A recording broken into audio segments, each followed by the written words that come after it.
Simple sentence has and have. जिन वाक्यों में कोल है और कोल हन शब्दों का प्रयोग होता है वहां पर हैज या हैव का प्रयोग करते हैं। इन वाक्यों में सब्जेक्ट ही, शी और इट के साथ हैज और सब्जेक्ट आई, वी, यू और दे के साथ हैव का प्रयोग करते हैं। अब देखते हैं एग्जाम्पल। फर्स्ट एग्जाम्पल इज मेरे कोल मेज है, मेरे पास मेज है। I have a table. इस वाक्य में आप देख सकते हैं कि यहाँ कोल है शब्द का प्रयोग हुआ है, जिससे कि हमें पता चलता है कि यहाँ हैज और हैव का प्रयोग करना है। तो आप देख सकते हैं कि इस सेंटेंस में आई सब्जेक्ट के साथ हैव का प्रयोग किया गया है, जिससे कि सेंटेंस बना I have a table. Next example, ओना कोल बसाहन, उनके पास बसें हैं। They have buses. इस वाक्य में आप देख सकते हैं कि कोल हन शब्द का प्रयोग हुआ है, जिससे कि पता चलता है कि ये है simple sentence of has and have और इस सेंटेंस को बनाने के लिए हैज या हैव का प्रयोग करेंगे। जैसे कि आप देख सकते हैं कि यहाँ सब्जेक्ट दे के साथ हैव का प्रयोग हुआ है, जैसे कि आप रूल में पढ़ चुके हैं कि आई, वी, यू, दे के साथ हैव का प्रयोग करते हैं। तो यहाँ पर भी दे के साथ हैव का प्रयोग किया गया है, जिससे कि सेंटेंस बना they have buses. Next example is उस कोल कुर्सियां हन, उसके पास कुर्सियां हैं। He has chairs.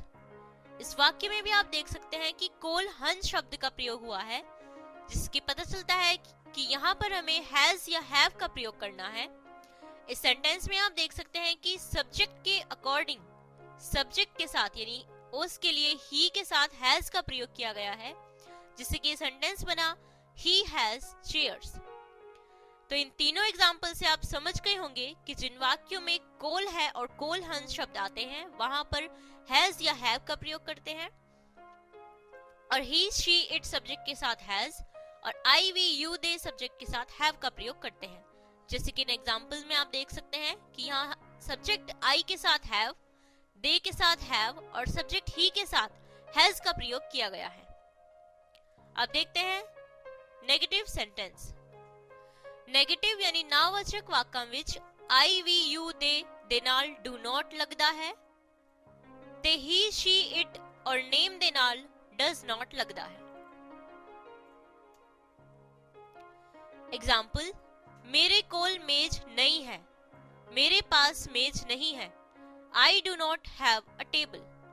इस वाक्य में आप देख सकते हैं कि कोल नहीं है शब्द का प्रयोग हुआ है, जिससे कि पता चलता है कि ये है नेगेटिव यानी नावाचक वाक्य। तो यहाँ पर आप देख सकते हैं कि आई के साथ डू नॉट हैव का प्रयोग किया गया है, जैसे कि आप रूल में पढ़ चुके हैं कि आई, वी, यू, दे नाल डू नॉट लगता है। उसी के अनुसार यहाँ पर आई के साथ डू नॉट और उसके बाद हैव का प्रयोग किया गया है, जिससे कि सेंटेंस बना I do not have a table. Next example, उन्ना कोल बसा नहीं हन, उनके पास बसें नहीं हैं। They do not have buses. इस वाक्य में आप देख सकते हैं कि कोल नहीं हन का प्रयोग हुआ है, जिससे कि पता चलता है कि ये है नेगेटिव सेंटेंस।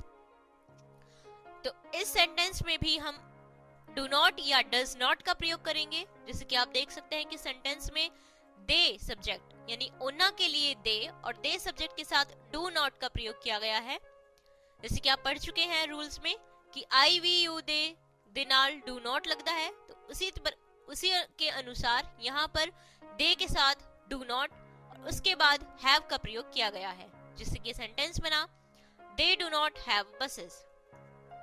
नेक्स्ट एग्जाम्पल, उस कोल कुर्सियां नहीं हन, उसके पास कुर्सियां नहीं हैं। He does not have chairs. इस वाक्य में आप देख सकते हैं कि कोल नहीं हन का प्रयोग हुआ है, जिससे कि पता चलता है कि ये भी एक नेगेटिव यानी नावाचक वाक्य है। तो इस सेंटेंस में भी हम डू या डज का प्रयोग करेंगे, इस सेंटेंस में भी हम डू नॉट या डज नॉट का प्रयोग करेंगे।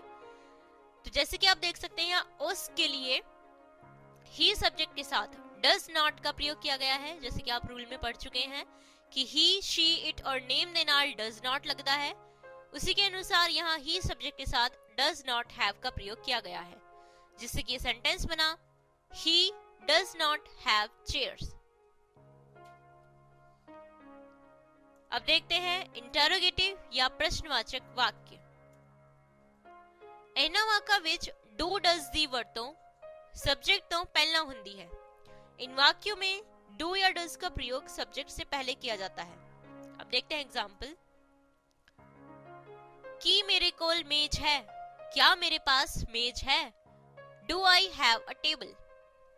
इस वाक्य में आप देख सकते हैं कि की शब्द का इस्तेमाल वाक्य में सबसे पहले किया गया है, जिससे कि पता चलता है कि ये है इंटरोगेटिव यानी कि प्रश्नवाचक वाक्य। और इस वाक्य में भी हम डू या डज का प्रयोग सब्जेक्ट से पहले करेंगे। जैसे कि आप देख सकते हैं डू का प्रयोग इस सेंटेंस में आई से पहले यानी सब्जेक्ट से पहले किया गया है और सब्जेक्ट के बाद हैव का प्रयोग हुआ है, जिससे कि ये सेंटेंस बना do I have a table. Next example. की ओना कोल बसा हन, क्या उनके पास बसें हैं, डू दे हैव बसेस।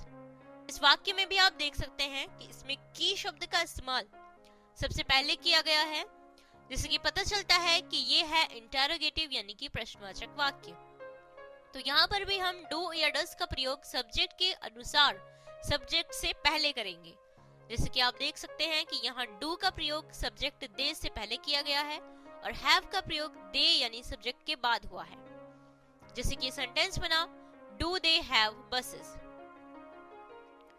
तो इन सभी एग्जाम्पल से आप समझ गए होंगे कि जिन वाक्यों में कोल है और कोल हन शब्द आते हैं वहां हम हैज या हैव का प्रयोग करते हैं और सब्जेक्ट ही, शी, इट के साथ हैज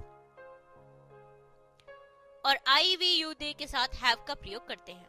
और नेगेटिव सेंटेंस में सब्जेक्ट आई, वी, यू, दे नाल डू नॉट हैव लगता है, ते ही, शी, इट और नेम दे नाल डज नॉट हैव लगता है। इंटरोगेटिव और प्रश्नवाचक वाक्य में डू या डज दी वर्तों सब्जेक्ट तो पहला हुंदी है, यानी कि डू या डज का प्रयोग सब्जेक्ट से पहले करते हैं। अब यहाँ पर ध्यान देने वाली बात यह है सिंगुलर ऑब्जेक्ट दे नाल ए दा इस्तेमाल करो। जैसे कि आप एग्जाम्पल फर्स्ट में देख सकते हैं कि आई हैव अ टेबल, यहाँ एक मेज की बात की गई है, तो एक मेज के लिए यहाँ ए वर्ड का इस्तेमाल किया गया है। और दूसरी ध्यान देने वाली बात यह है कि प्लूरल ऑब्जेक्ट दे नाल एस या ई एस का इस्तेमाल करो, यानी कि प्लूरल ऑब्जेक्ट के लिए एस या ई एस का इस्तेमाल करते हैं। जैसे कि आप एग्जाम्पल सेकंड और थर्ड में देख सकते हैं कि दे हैव बसेस में बस में ई एस का प्रयोग हो जाने से ये प्लूरल ऑब्जेक्ट बन गया है, और ही हैज चेयर्स में चेयर के साथ एस का इस्तेमाल करने से ये प्लूरल ऑब्जेक्ट बन गया है, क्योंकि यहाँ पर बसा यानी कि बहुत सारी बसेस की बात की गई है और कुर्सियां यानी बहुत सारी कुर्सियों के लिए यहाँ चेयर्स और बहुत सारी बसों के लिए यहाँ पर बसेस का इस्तेमाल किया गया है। तो इसी तरीके के कम से कम 20-20 वाक्य आप अपनी प्रैक्टिस बुक में बनाएं, ताकि सिंपल सेंटेंस ऑफ हैज और हैव के सिंपल सेंटेंस हैज हैव बनाने की आपकी अच्छी प्रैक्टिस हो सके। अब हम आपको दिखा रहे हैं कुछ वोकेबुलरी। इन वोकेबुलरी को भी आप याद करें। इन वोकेबुलरी को याद करने से आपकी नॉलेज बढ़ेगी और साथ ही साथ आप सिंपल सेंटेंस बनाना अच्छे तरीके से सीख जाएंगे। तो ये थे simple sentence has and have.